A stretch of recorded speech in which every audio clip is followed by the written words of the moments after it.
This is the first year we're gonna have real maple syrup. Chris and them tap their own trees on the farm. Robert and them are gonna fix up some pancakes, and we're gonna have real maple syrup with it. That's not his. The local farm donated that to us. Okay. I can't remember the name of the farm. Yeah. No, that's cool. And they donated. Hey, Chris, who donated the syrup? Southdown Farm. Southdown Farm. Southdown Farm. Give her a try. It's a Letcher County small farm. And are you recording? Yeah. Oh, sorry. Here you go. No, yeah, we want it. It's a Letcher County farm. They do all kinds of Appalachian stuff. They sell to the different farmers markets and all that. And they have been one of the bigger syrup makers in this area for about the past probably 5-6 years. But they donated the syrup. So We're gonna find out what the difference of real maple syrup is today. What you got there? The batter's mixed up. It's testing the heat of the skillet. Testing the heat. You didn't know we had a professional chef with us. Well, we look like he's doing a good job. Robert's got this. He's the guy when it comes to Dutch oven cooking. He got this thing down. Everybody has their strengths, don't they? Just give a quick view around here.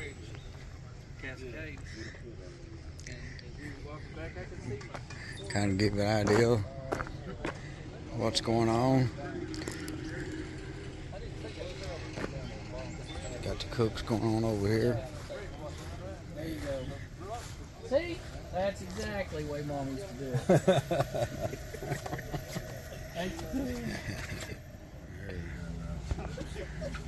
No, he wasn't. Show that to the camera, man. Show what you got there. We got the real maple syrup pancake. Biscuits, gravy, hash browns, you know, I just...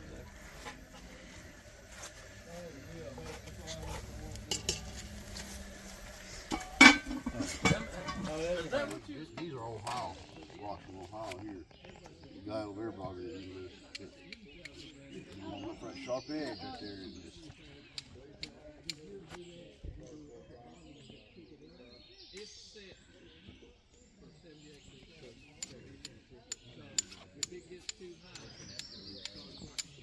It's all right. Oh, you got it? Robert is doing a toe drill. So this is friction fire. This is taking basically two sticks, rub them together, and creating fire.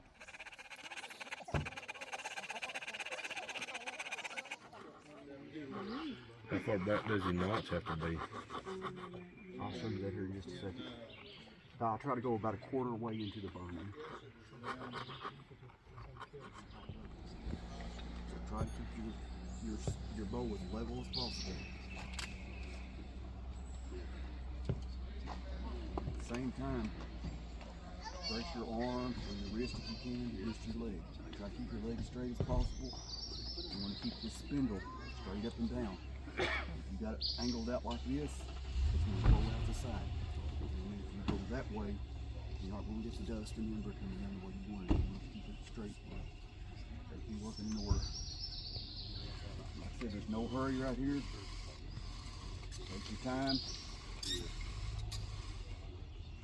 Y'all that are on this side, if you want to come behind me, you can see the dust as it falls down if you want to.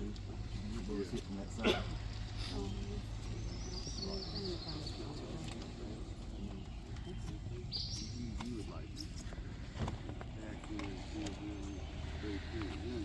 First, we're just going slow, building up a little bit of heat.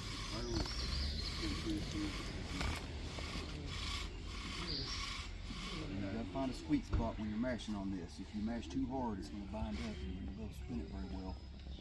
If you don't mash hard enough, your spindle will go flying across the yard. And same thing when you're watching your dust. If you do this a few minutes, if you're not seeing the dust build up in the top of that notch and it's starting to build up and it's trying to fall down, you're not mashing hard enough. You need to mash a little bit harder.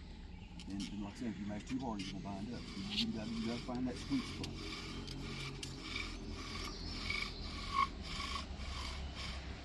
I'm also squeezing the string back here with my hand. Keep more tension on the spindle. see the dust starting to build up and fall now. Once I get a good pile in there, start building up in that notch, then I start going for my speed.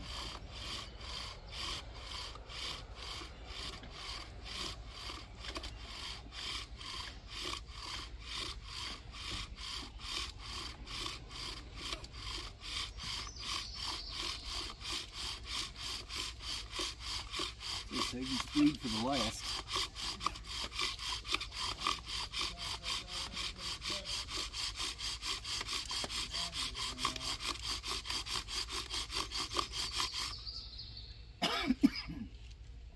Choking me. Got it. Now there at the end, I don't know if y'all noticed, but my string was slipping. It kept on slipping at several points, so my string is too loose, so I gotta tighten that string up before we start again. But you just leave that setting for just a minute.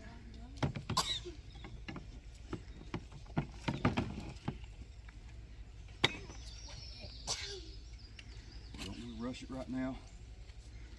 You take your hand and you wave it. So you're looking for that orange glow, which I'm already getting over here. Once you see that little orange ball in there, you're good to go. If you try to pick up that horse board too soon, it's not going to coalesce together. It's going to fall apart on you. So always wait until you see the orange.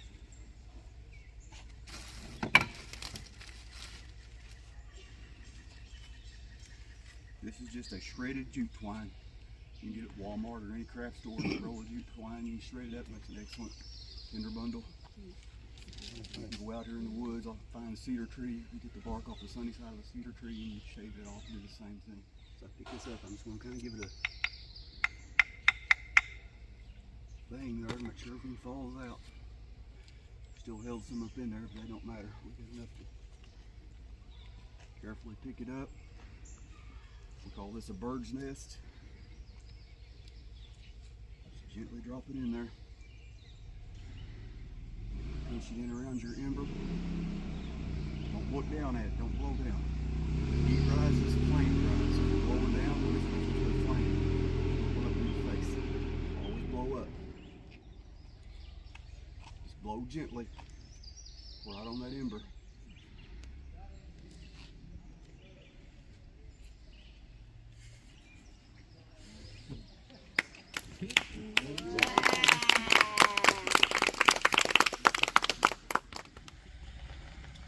Not pinch your fingers with it, but just kind of use both your hands and your thumb. Short in end. there and Okay, just that's twist it good. all the way around. Now take your long end You right here, and go on the same side as this one, and just chase the other one around, or put it right through that loop like that, and then pull your knot a little bit closer.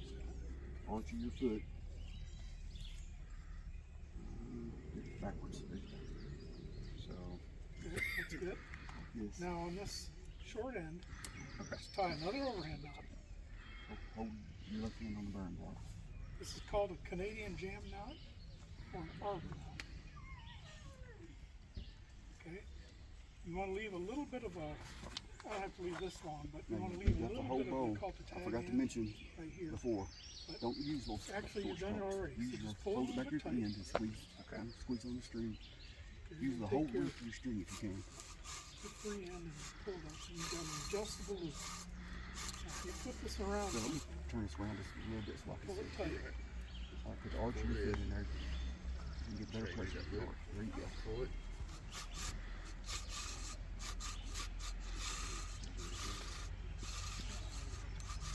Pull that long end tight. Oh no, this one has to go. Use your whole string. There you go.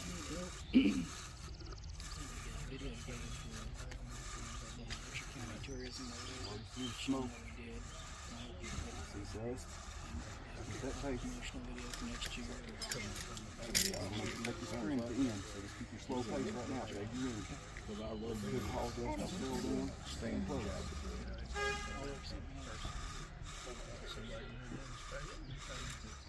Anything, I mean, Your video. Yes, now. You want the other knock. Every year.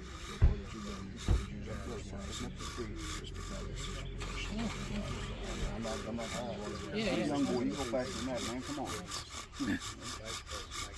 Brent, why you do better than that? You're a young boy.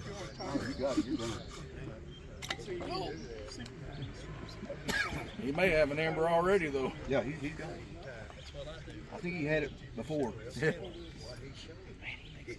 Say, let it rest for a second. Pull that. You'll notice when you pull that, once this knot gets pulled up to I don't think I've ever seen anybody not get it. Sometimes they struggle, sometimes they just get it the first time. I've learned a bunch. I didn't string with your hand. I didn't know you could do that. Tied it. What you do that. He taught me that. He didn't get in no hurry. He took his time. He never got sped up till the very end. I mean, that thing was going slow when it was building up the perfect dust, just black. Wish they would have seen that. He's worried about worrying.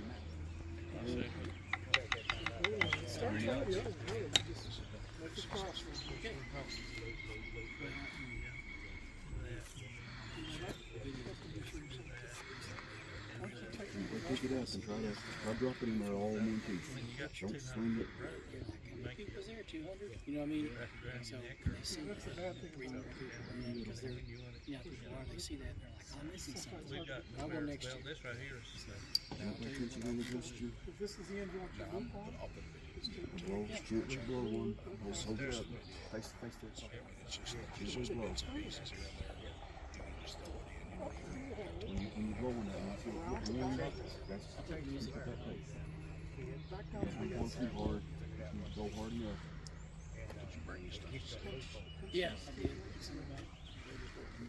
I'll set up the season.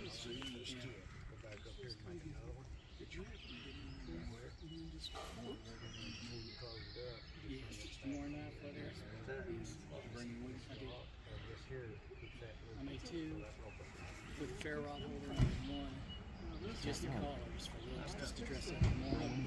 And I actually took a picture from one of the vintage Hobbit papers. Copied that and made the same style on a leather. Turned out really Blow too hard.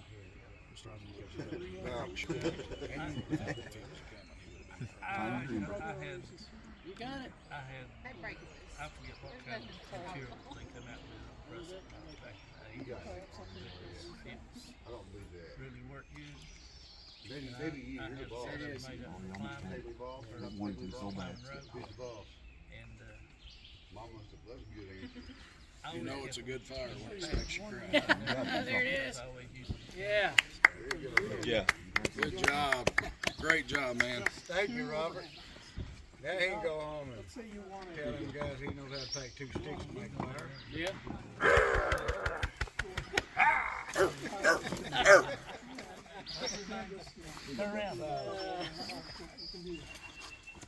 We'll take it home and play with it. Congratulations.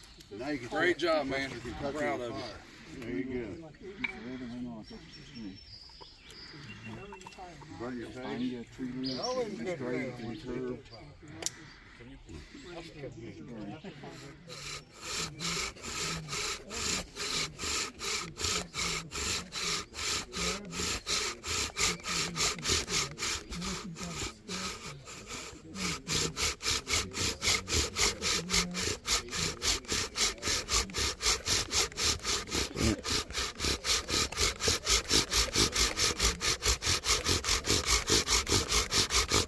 Got it.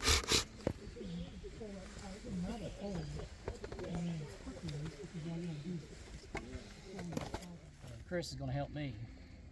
I'm not an EMT or a paramedic, so I don't have a expertise in the medical field. But that's the great thing about the Stop the Bleed program. This was designed for anybody and everybody to be able to use and to understand, like CPR or first aid. And what this, especially with what we do, this is very important because it's a lot of self-rescue. You know, if you're out in the woods by yourself, which a lot of us do, and you have a hatchet or a knife and you cut a major part, a major artery or something, you got to be able to self-rescue because probably nobody's coming. And if they are coming, it's going to be a while before they get to you. I am the Assistant Chief of Boyd County Search and Rescue too. So that's where another area this comes in handy, or this comes in, it's very important that I know this stuff.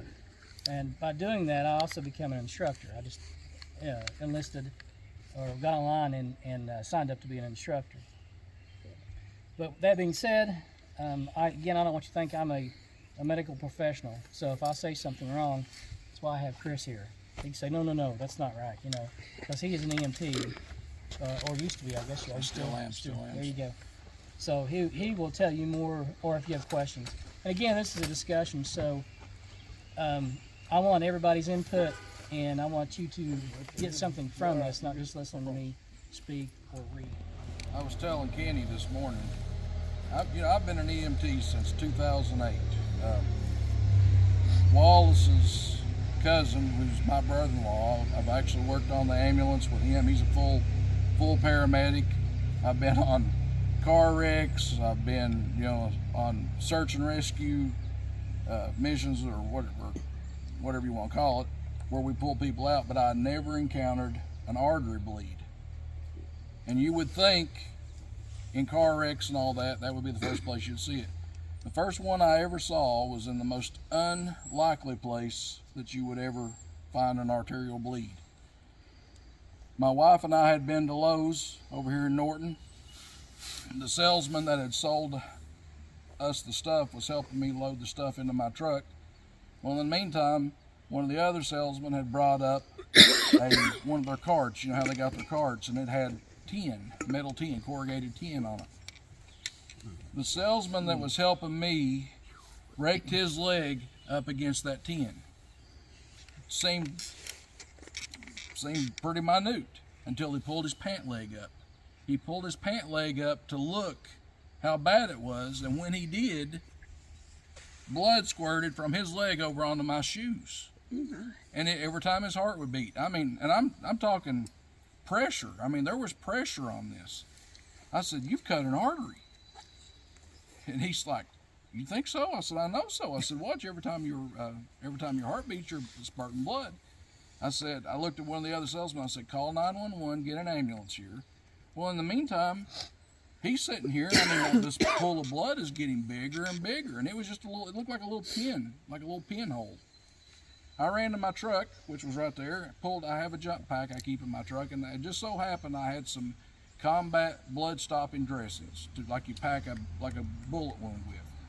I wrapped his leg with that, took a ace bandage and wrapped it up. By the time I got to that point, there was already a pool of blood, probably 2 to 3 feet in diameter around where he was at. The Lowe's people were going crazy. They were running around like just plumb crazy. Well, the ambulance got there, we loaded him on an ambulance, and that evening, he spent the evening having to have surgery on that artery to have it filled up. So it's like I said, I never once expected to find myself in a situation like that, picking up lumber from Lowe's. That's all right. You said artillery. I did, didn't I? Yeah. Artery bleeds, main artery bleeds. Arterial. Artery, yeah. I'm back in the military, aren't I? Artery bleed, that's a really serious bleed. So they've made these really easy to I partnered with Core Essentials, and this is one of their new trauma packs. And they've just made it real easy. You just pull on that and everything comes out. It's all packaged inside and it even has instructions on it. This has about everything in it that you're going to need. Gloves, the Israeli dressing, the quick clot. It's got everything in it, as well as there's a cat tourniquet on the side. Where did you get that pack? I got this from